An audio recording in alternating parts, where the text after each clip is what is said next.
La semaine dernière, j'étais complètement dans le pâté.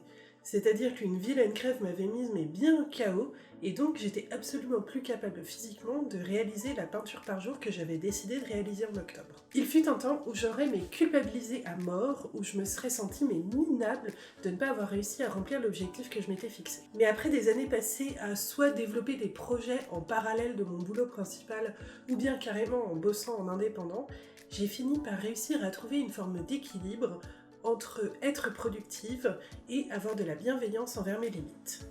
J'ai souvent été définie comme la fille qui bosse dur.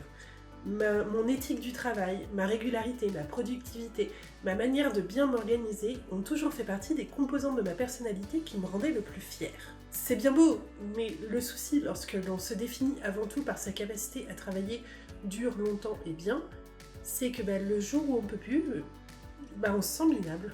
Mon erreur à l'époque, c'était de trop mesurer la valeur de moi en tant qu'individu à l'échelle de ma productivité uniquement. Je bosse dur, donc je suis quelqu'un de bien. Mais du coup, qu'est-ce qui se passe quand je suis fatiguée, malade ou que juste tout simplement j'ai pas de boulot ? Pas évident. Clairement, dans ces moments-là, je me sentais nulle, inutile, bonne à rien, enfin tout. Et ça, vous savez quoi ?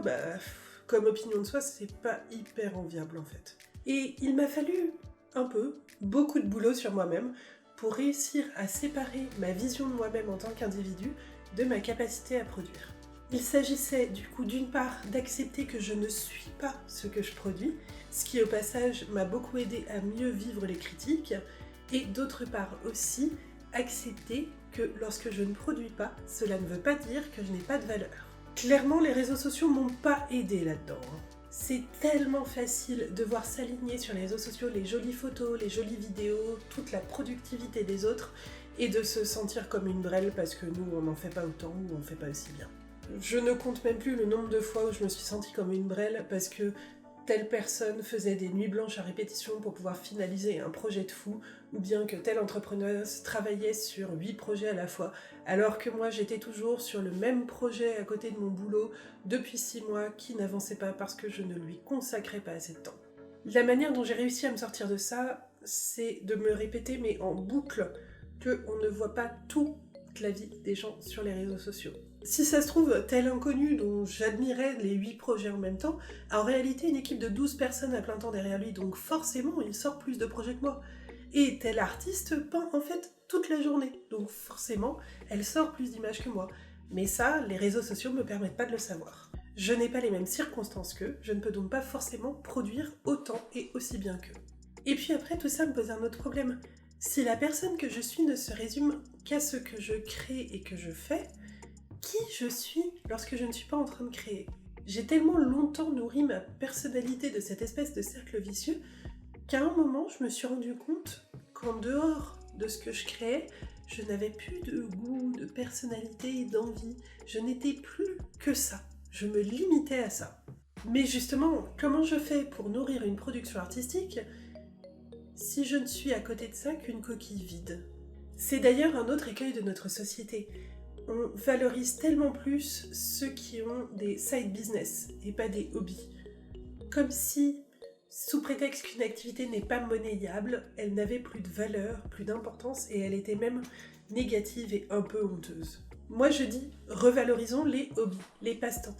Donnons-nous la possibilité de faire une activité parce qu'elle nous fait plaisir et pas seulement parce que potentiellement on pourrait la monnayer un jour.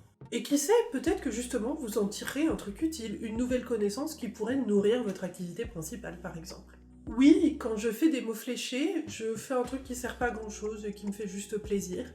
Mais en même temps, d'un autre côté, j'apprends aussi des nouveaux mots rigolos qui pourraient peut-être déclencher une idée d'aquarelle ou bien de vidéo. Je revendique le droit de ne rien faire d'utile, de glandouiller, de rêvasser, de ne rien faire et de me reposer. Un jour, j'ai entendu parler de deadline compassionnel. Alors oui, ça sonnait beaucoup mieux en anglais en fait. Mais la deadline compassionnelle, c'est un peu devenu ma clé de navigation finalement. Car oui, d'un côté, j'ai envie d'accomplir des trucs. Et pour ça, pour m'encourager à me bouger le popotin qui a tendance à l'inertie, il faut que je m'impose des deadlines. Sinon, j'y arrive pas. Mais d'un autre côté, Si je suis fatiguée, malade ou pas dans le bon état d'esprit, eh bien, je vais essayer d'avoir la compassion nécessaire pour accepter que ça n'arrivera pas aujourd'hui.